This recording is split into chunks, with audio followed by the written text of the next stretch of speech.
Sobrang busy ko na. Minsan na nga lang yung makamunta sa mall. Pero tingnan mo, I can still order groceries online. Ako rin, tapos i-deliver mismo sa bahay.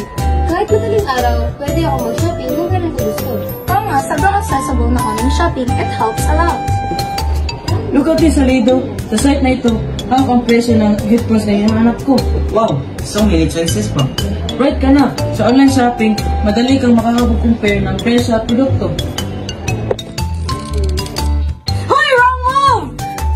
Nakakatakot ka naman. Pero speaking of wrong move, alam mo ba nakaraang linggo may natanggap ako na email saying somebody tried to log in my account? Nakakatakot yan. Ang daming balita tungkol sa panluloko at mga data privacy.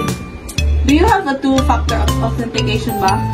Well, wala noon. Pero ngayon, mag-a-activate na talaga ako. Kailangan talaga natin mag-ingat, lalo na sa pagbigay ng informasyon online. Wow! Ito pala yung manikin ng K-pop idol na nabili mo online, kuya. Bakit hindi ka natutuwa?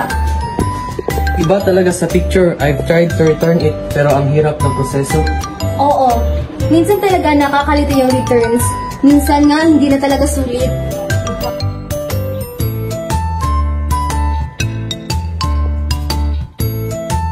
Bago kayo bumili, lagi niyong tandaan na basahin muna ang reviews at tingnan niyo muna kung may HTTPS sa website address.